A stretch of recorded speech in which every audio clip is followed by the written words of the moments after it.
Hello, thank you very much for coming to talkPOPc. I'm Dena Shottenkirk, and you are? Carolina Flores, thank you so much for having me. Wonderful.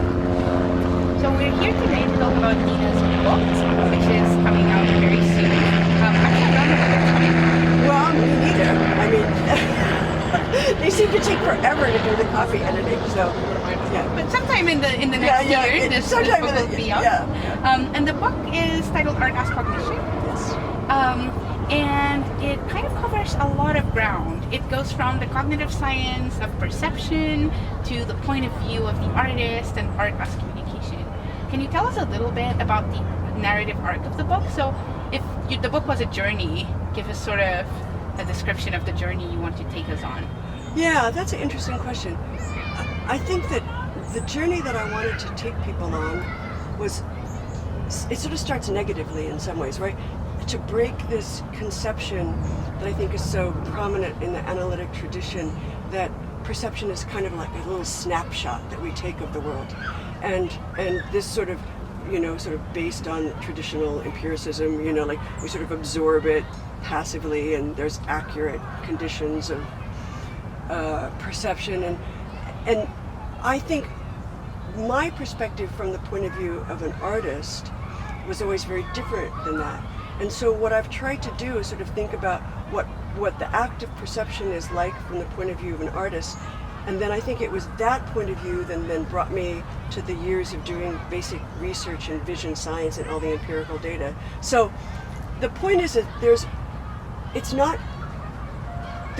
kind of a space that happens between the external world and the perceiver. And what the perceiver is doing in large part is the function of saliency maps and low-level features.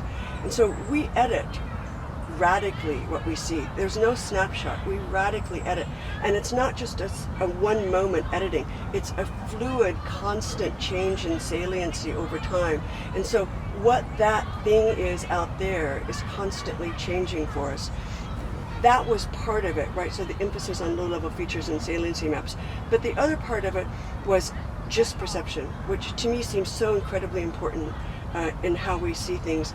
And so the first 300 milliseconds or so of our perception not only tells us important features about the world, but it tells us the affordances that we have about the world.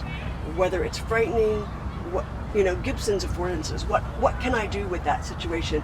Is it enticing? Is it frightening? How am I to interact with it? How essentially do I stand to that world?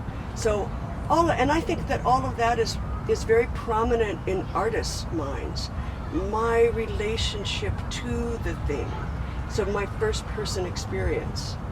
Yeah, there's so much that I want to pick up on there. Okay, yeah, but I'm going to start. Sorry. No, it's great. I'm going to start with just one thing that I think is fascinating about this project, which is this sort of bridging of what are usually thought of as two radically different cultures, kind of empirical psychology, neuroscience, stuff where you're measuring these bodily and neural reactions at very quick paces, and then being an artist.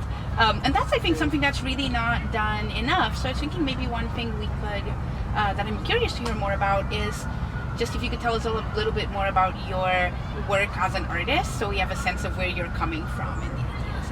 Yeah, I think, I think being an artist has often been really over-romanticized, right?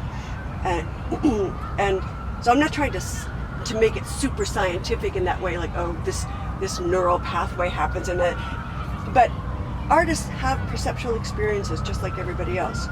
And so my pathway as an artist is to look at something instantly and to get a sense of what that scene is, but then to constantly look over and over and over. This is how you get trained as an artist, right?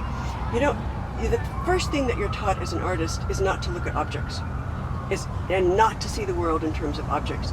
And so much of perception philosophy is about seeing the world as objects. And that always struck me as just out and out wrong.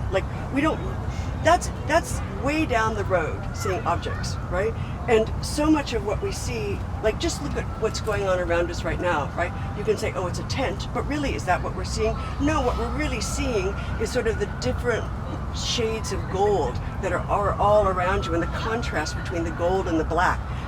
So many of our neurons in our visual cortex see contrast. That's super important. And so those sort of low resolution functions in just perception are picking up on contrast fundamentally. And that's what our brain sees, and that's what our brain sees as an artist. And so things like composition are so important, right? Composition is important in making a painting because that's low resolution. Where's the big shapes? Where's the lights and the darks, right? And then to take you into the world of low-level features where they own themselves, where the gold there in that painting isn't important because it's attached to the shirt or the tent, but it's important in and of itself. It has this like it owns its ontological self that it owns. And I think that's what artworks always do. They bring you into the low-level features and the sensuousness and the pleasure of low-level features. Music does the same thing. It's just the sound, right? It's just that low-level feature. And it's that communicates so much between people. And this is it's not linguistic, and it's not it's not object-based semantic features. It's a whole other huge range of communication that is absolutely fundamental to people that I don't think it's really talked about. This is great, and one thing it really illustrates is maybe how much philosophy has to learn from seeing other people as experts, people who are not philosophers. I think in particular, maybe we can think of visual artists like you as perceptual experts, which is a notion that often gets talked about in philosophy, but when it gets talked about, it gets thought of as an expert at categorization. There's this idea of, the expert perceiver for trees is the person who knows lots of distinctions between different kinds of trees. Right. But you might think a visual artist is actually an expert at visual perception, but not by attending to objects, but by being able to see scenes in this richer light, and maybe also to bring to conscious attention something that we're all doing at this unconscious level, this kind of gist perception. I think that's right. I mean, I think that everyone knows this now. There's been so much research that so much of our perception is non-conscious, right? And peripheral. Like, there's so much interesting peripheral perception that goes on that then controls the context decisions that we have about perception. So, yeah, you're right. I mean, I know it's true also from teaching painting, that artists are experts at seeing. The difficulty with that is that artists are not experts at explaining what they're seeing. So you will find artists who sort of do what I do, who can also talk about it, but mostly, what they say, the proof of the pudding is in the eating. It's mostly that. But yeah, you're right. It's a different kind of seeing, and I think it's an important thing to pay attention to because of the reasons that I was saying. It's not object driven. Yeah. It's not semantic. Mm-hmm. It's not linguistic in that way. It thrives on low level and affordances. I think affordances are incredibly important, and I think that also artists know that saliency maps control what they do. Artists know that our willingness to see things is what makes the mind-dependent perception possible. So, yeah. Yeah, I think we can maybe go to some of the pieces in the puzzle. So I think the natural starting point is the notion of gist that you develop, which I think it has this central idea that we form an impression of the world that's separate, maybe prior to object recognition, which is what philosophers are kind of obsessed with. And you emphasize within that, also not just perception as, I'm representing a tent, I'm representing a tree, like I have this, perception as having this little picture in your mind, but instead there's this idea of just perception as this embodied, full body experience where you're immediately afforded also certain action tendencies. The world is for me to interact with in certain ways. I wanted you to say a little bit more about the contrast between a gist and kind of object recognition. I think there's so many different points of contrast between the two, and I want to hear a little bit more. Yeah, all right, so you used the word embodied, and I hadn't used that word, but you're right to use that word, right? So it's our bodies that are absorbing that world. And you're right, there's I almost see it as like this almost fluid or gaseous space that's between the perceiver and the perceived object. It's more like a colander, I think people think of perception as what a paper looks like after a woodcut is pressed on a piece of paper and then the image is there. But I think perception is this very fluid, almost gaseous kind of thing that happens, and both participants, if you want to think of it right there, both the world out there and the perceiver are interacting in some fundamental way with each other. But it's an accordion kind of movement back and forth that happens, and that's an embodied, you're right, I don't know if that's quite, I've never really liked that word entirely, but I don't know another word, right? Mm-hmm. That's an embodied perception, because I'm thinking, when I perceive, I'm thinking, even that's not the right word, I'm not thinking, but I'm absorbing the world in such a way that I know how to interact and I know how to act, right? And so that's a very, very different thing than recognizing linguistic objects that exist in a way for us as public objects because we pass them back and forth between people. We need linguistic objects, I think, for proprietary reasons more than anything else. That's my chair, right? Something like that, right? But the way that we perceive the world isn't in that kind of proprietary way mostly. The way that we perceive the world is in terms of our body interacting with the world. And so gist is what sets us up to do that. Gist is what tells us not just the low level and low resolution features, but because we can categorize all that very quickly and often subconsciously, we know how to react to that, right? So, this is why it's the case where it doesn't matter evolutionarily if we're wrong 10% of the time that's a rhino, right? The fact that we can, within a few milliseconds, make that guess is what really counts, So, we know colors at under 100 milliseconds. And one of the most interesting things is like at 50 milliseconds, we know whether a scene is orderly or disorderly. That's the one that is the most fascinating to me, because that's what's important, right? Is it safe? Is it dangerous? Is it orderly? Is it disorderly? Which is what can I do with that scene? It's this notion of bodily affordances. That's the first thing that comes up, and I also have reservations about the overuse of the term embodied. Yeah, but I don't know. But I think you are putting it to use in this quite precise way of this idea of just our bodies as a place where we're mediating with the world. I also think there's this interesting way in which you're talking about where just perception seems almost to me like a form of intimacy with the world. Yeah. And what artists are really, in a sense, good at is this kind of almost erotic intimacy with their visual field. It's this letting yourself be affected at this, bodily, emotional level where your things are being also brought out of you as you're kind of bringing the world into your ken. So I think that's a really powerful idea that I'm hearing here. You use the word erotic, and I heard somebody else use that word actually not very long ago in describing perception. And I thought about it, and I think, again, it's one of these things where we don't have a word for it. Yeah. I think erotic is a subcategory of a larger category for which I do not have a word. And that category is merging with things, right? So we want to merge with things that we love, right? Yeah. You love, and you want to merge with, your children, with your friends, yes, with your lover also, right? But it's a broader category. But it's a much broader category.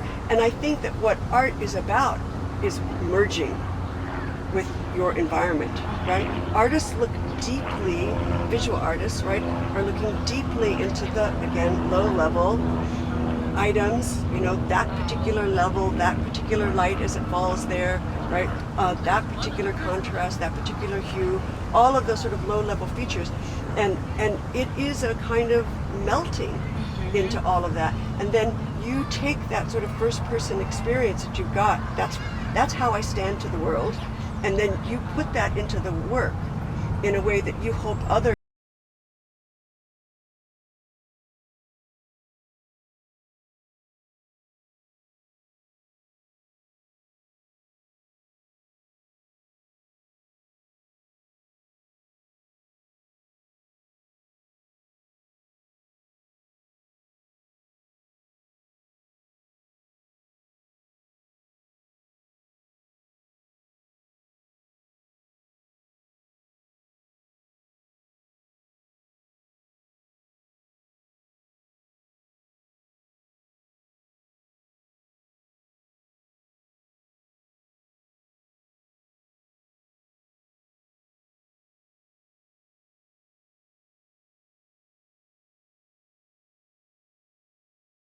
broader culture with kind of the rise of computation. And what you're getting at is this sort of other way of integrating with the world that isn't about kind of cutting up the world into chunks and putting them at the service of your deliberate project. You know, I had never thought of that like that, but your picture is exactly right.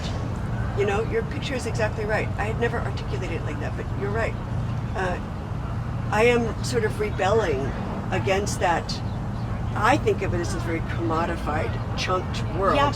But it's definitely the chunked world that I am reacting to. Yeah, and you're not saying that doesn't exist, but you're saying that's like one thing that we do, but you know, there's all this other aspect of sort of private, much less shareable, maybe not verbally articulable aspect of our experience that is there, and furthermore can be trained, and also can be trained out of you. You might think if you're like not a person who, you know, ever has access to like art or artistic expression, that you'll be, you know, less proficient at this sort of way of interacting with the world. Yeah, okay, so you bring up something there that I hadn't thought about. Whether or not it would be an advantage to people in general to train themselves to do this. I guess I think a couple different things. I think that the kind of perception that I'm talking about and the sort of experience I'm talking about, I think underwrites the other story. Right? I think it is necessary to be there in order for this chunking and object identification to ever happen. So I think it exists anyway. Yes. I don't think it's a choice. I think it's just there. That's one point. The other point is that, which this is the point I hadn't articulated, is that it's fun. It's pleasurable. It's a great way to experience the world. Yeah. And people might be a lot happier if they experience the world in that kind of more fluid way, you know, where they spent time not just looking at the low-level features, but being, gosh, it's a psychological frame of mind. It's hard to articulate. It sounds like maybe kind of a form of playfulness that's going on. Yeah, it's a form of playfulness, but it's also a kind of willingness to let the world take over. Yeah. I think that's what it is. Which isn't that also one of the sort of key kind of characteristics of, you know, like love, sex, drugs a lot of the time. I think so too, you know, when people go out to a club dancing, it's yeah. because a lot of the time they want that experience of being, you know, taken over by something. Religion, you might think it's like that as well. I was going to say it's almost mystical, but I didn't want to go there. But now that you're saying those other things, there is something about that where you allow yourself to be lost in the world a little bit. You know, I always think of it as porous in that way. Yeah. You know, so that your boundaries are not quite so articulated and hard, where you are literally more porous with the environment around you. And so it's a kind of dissolving into the world. It's just culturally so kind of countercultural, I think, in your project, because we are in this culture of sort of, you know, the idea of atomized individuals. We're all supposed to have these kind of rigid sets of boundaries that govern how we interact with the world. That's become this sort of dominant ideological way of thinking, where like, I'm an individual, you know, I have my goals, I intake things from the world, but I also have all these like strictly articulated limits. And what you're suggesting almost as kind of, you know, you're like, it's kind of part of the nature of perception, but also it can be an ethical standpoint that we take up, this idea of letting ourselves be kind of porous with reality. I think it's a loss of control. But I think it's a loss of control in a very kind of wonderful way. Because then you do, and I think artists are naturally that way. Yeah. You know, I think that's kind of the wackiness that artists... It kind of explains the personality of many artists, in fact. I think it's the way artists sort of go in the world, where you kind of just like, oh yeah, whatever, yeah, that's cool, right? You know, like, it's a kind of rolling with the punches mentality. And seeing things in unexpected places. You know, like, I think I've heard many musicians sort of talk about, oh, I heard this weird sound on the subway, and then I like made music about it. You know, and you know, people who are tuned to the weirdities of the world around them and don't see, like, linguistic objects are so damaging. That word came to my head, right? So damaging to people because it confines your ability to see the world. Now you're just seeing the world in the way that everyone else has chunked the world, and you're not open to chunking the world a different way, right?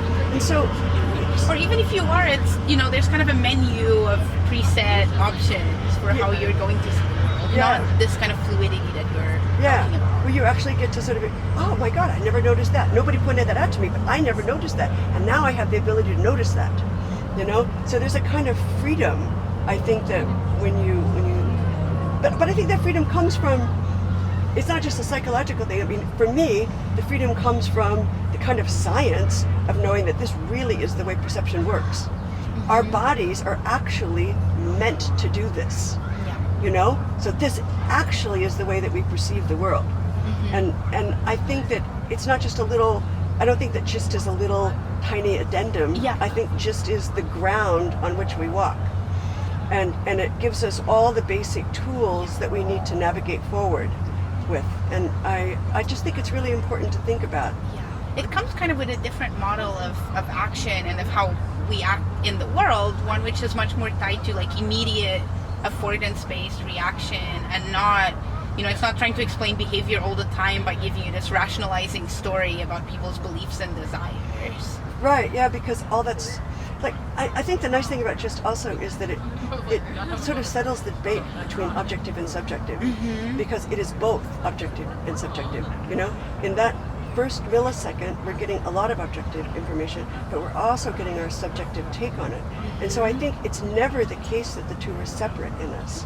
I think the two are married from the very, very, very beginning.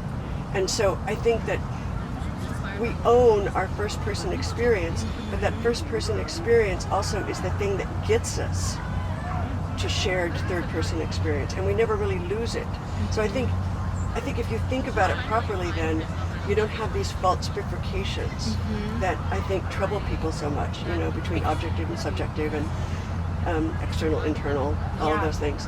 I think they roll together all the time. Maybe a different bifurcation and kind of concept I was interested in getting clear on how it fits here was this idea of kind of unconscious and also the idea of sort of private and unnamed experience. So I think these are actually two questions. Yeah. But one is I want to know more about this notion of a private unnamed experience, which goes against, Wittgenstein on the idea that there can be no such thing as a private experience, and a lot of analytic philosophy focusing a lot on the kind of the primacy of language. Yeah. And then, on a very different from a different tradition, I'm wondering how some of these ideas relate to kind of old ideas about a Freudian unconscious. Yeah, okay, so I've always tried to not use the word unconscious because I don't want it to flop over into Freud, yes. who I don't really like. So I always try to use the Can word... we get more out on that? Why don't I like yes. Freud? Oh my gosh. Well, other than he was misogynistic,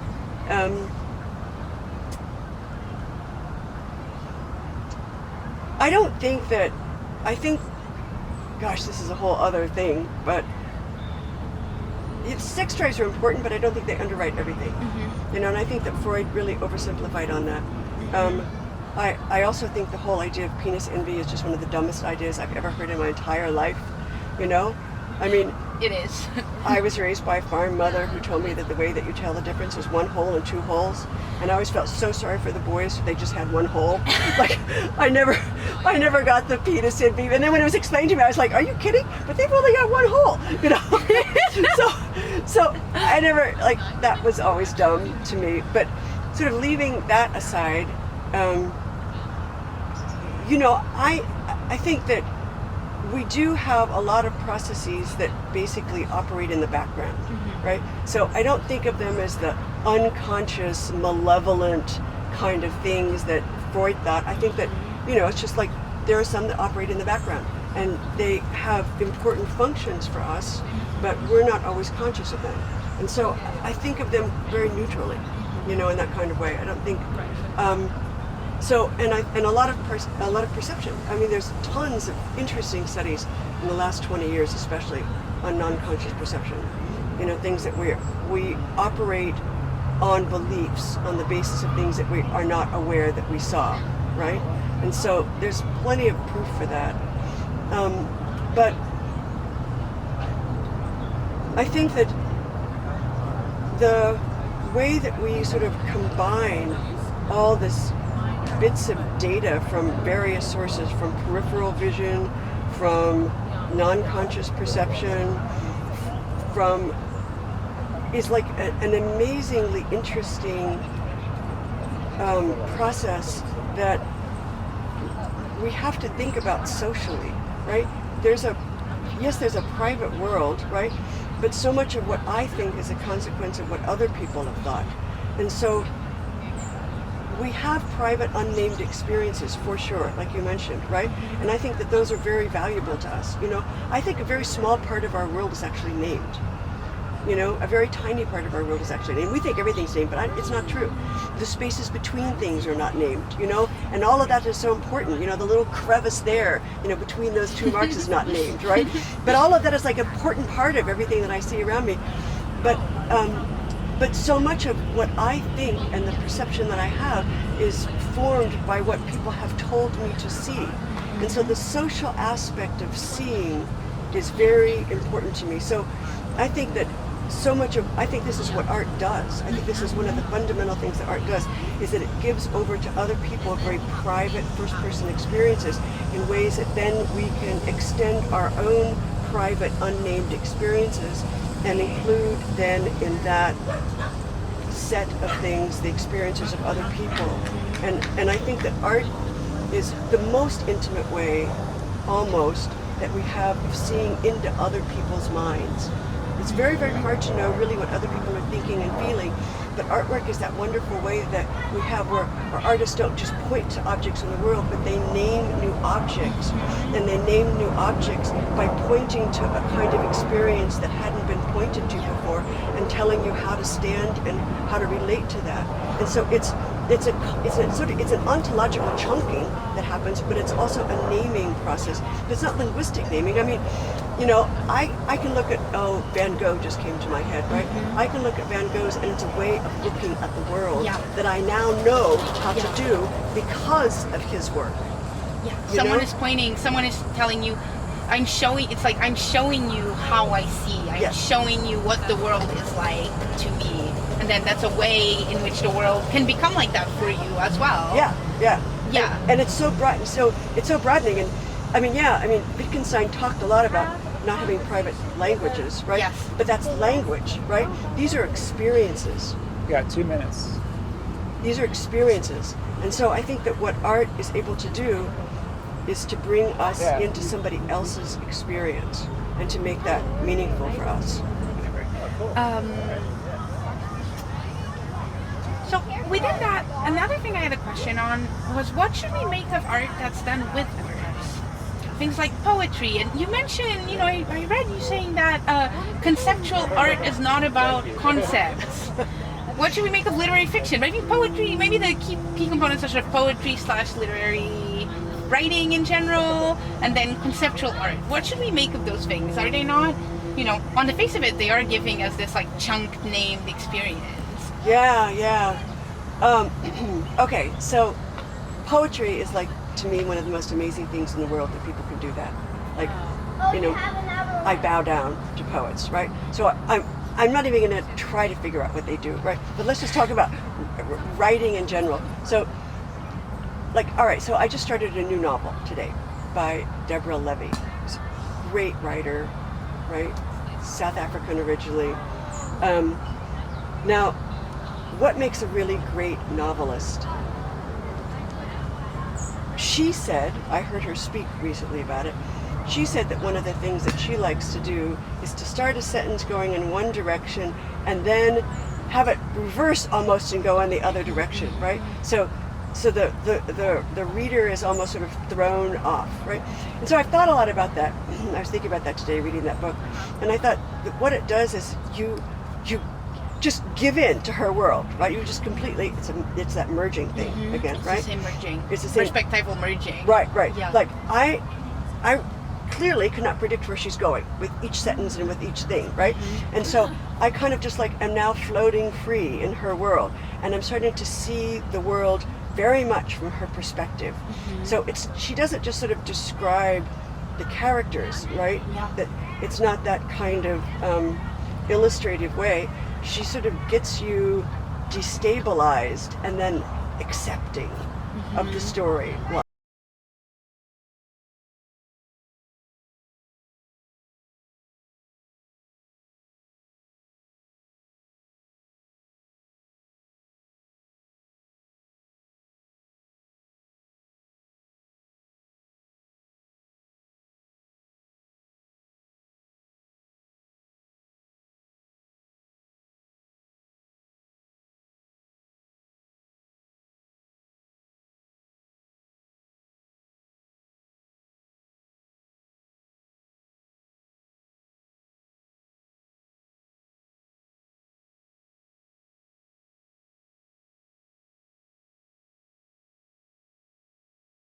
sometimes probably like the Deborah Levy book, you were going in one direction and the words bring you back in another direction, and now you're like, oh my God, this is so much more complicated, right?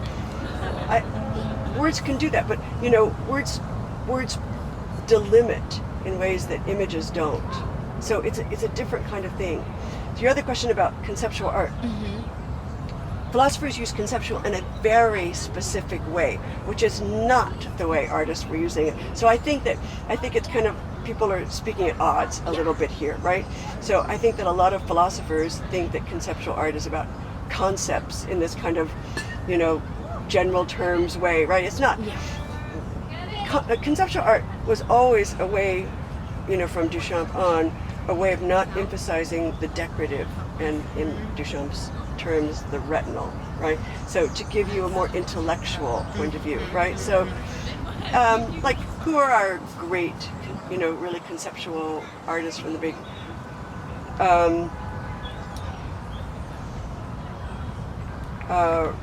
gosh, I'm so bad at names. Robert Barry. It just came to me. Robert Barry, right? Robert Barry, great. And a lot of words, right? But in very kind of odd ways, right? They're placed. Sort of quasi-poetry, but you get lost in that work, but it gets you lost in the work in the way that you're always supposed to get lost in work. It's no different than non-conceptual work. It's just, it attempts to not give you the decorative that then you can just like go, no, that, and walk away from. It's supposed to pull you in and hold you for a little. I'm thinking of, Vito Acconci, any conceptual artist you want to think of. It's supposed to make you, it's contemplative. Contemplative is probably a better word than conceptual. It's, or thinking or something like that, but it's not conceptual. It's not about categorizing. It's not about that, right? I'm hearing here, you talk about art as a way out of solipsism, which I think we can see from this discussion, from the sort of notion of intimacy and getting to really be able to see another person's world. But I also hear a lot in what you're saying about the power and connection between art and freedom. This idea, freedom not in a sort of Milton Friedman type of sense, not about not paying taxes, but freedom about being able to engage with multiple options and being able to engage with reality as an agent and not as a sort of passive recipient of what's being kind of just given to you as rules socially. and regulations. Yes. Yeah, a sort of freedom in this sense of, not being bound by rules and regulation. Also freedom as this kind of childish play action, I heard a woman say one time, an artist, that being an artist was making up your own world and then inviting other people to come in and play.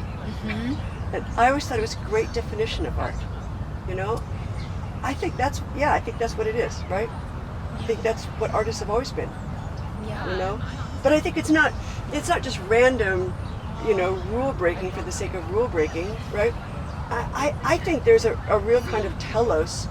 It seems constructive. It's like you're constructing a world. You're not just being like, well, there's this rule, I'm going to break it. Right. It's not like that. And I do think there's a kind of telos to it. I think that artists are always sort of trying to go, wait a minute, maybe if we do this, we'll hit it on the mark a little bit better. And so what is that telos that artists are trying to get to, right? I think it's social. I mean, I know that art has this like, very isolated artist, in their garret or whatever. But I think that what artists are always trying to do is sort of articulate the human experience in a way that's then meaningful and useful for other people. And then that articulation is a way that social units can be formed and go forward. So I think that there's a very important kind of evolutionary function to art. I don't think it's an accident that only humans do it. I think we do it for social reasons. I think it's just important to note that there's a real contrast here with this view of art as sort of, expressive. The artist is just like throwing out like his, probably in this picture, his soul and, whatever who cares about the audience. And then this, representational and decorative way of looking at art, where what you're trying to do is, you're trying to paint a puppy because someone wants a picture of a puppy in their living room.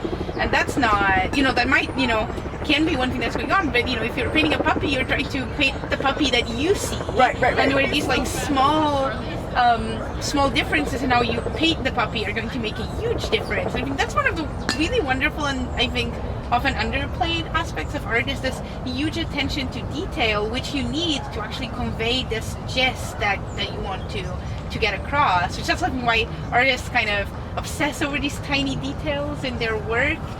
This brush stroke over here, to have it there or not, and so on. Which can seem, from this representational perspective, Like, all of why are that you seems talking about really, that? really silly. When artists get together, they talk about things like paintbrushes, or what kind of paint to use, or what kind of solvent, or this particular technique, because all of those little details are all that matters, right? This is why I think it's so weird that people have these comments of like AI is going to just be able to take over art. Like, people don't seem to understand the difference between art and images. Like, there's a huge difference between an image, like there's just a puppy that you can just generate, right? And it's this compilation of all the puppies that have ever been done, right? Or an individual's picture, which is then an individual human putting forth their experience of that puppy, and that's what we care about.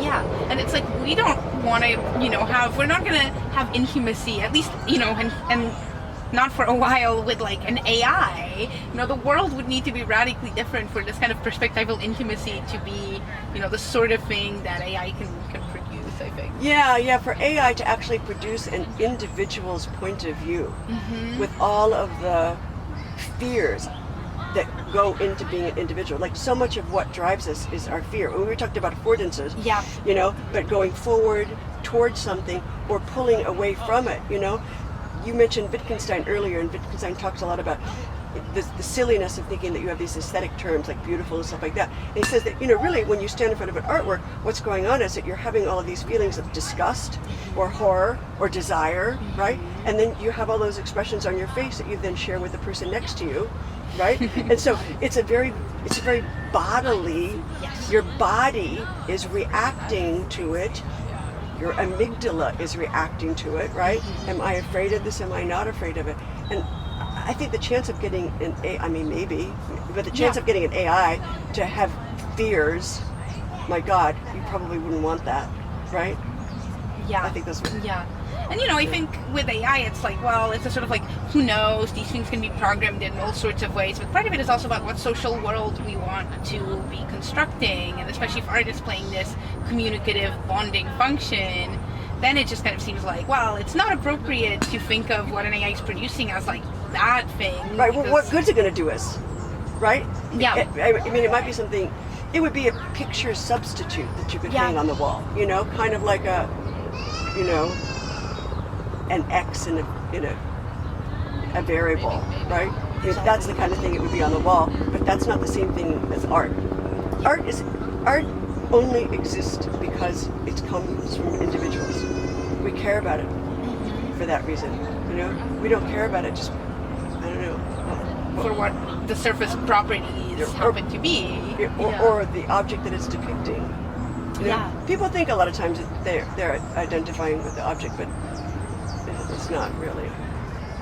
Yeah, and this is maybe a last point that I wanted to bring up. It's sort of another kind of slightly ethical point, but I think there have been a lot of discussions in the last year of the kind of like flattening and rigidification of culture as sort of, a product of globalization, big commercial chains that go all over the world, and also social media and the kind of algorithmic pressures that there are on, visual forms, information. And I think some of what you're suggesting is that art is kind of an antidote to that, but also that we, in our experience, have an antidote to that, and we just need to be paying attention. Yeah, it's already there, and it underwrites everything that we do. I think it's commerce that has done that other movement that you talked about. Yeah, and I think it is to be resisted. Thank you. Thank you. I thought that was a good place to wrap up. I think so too.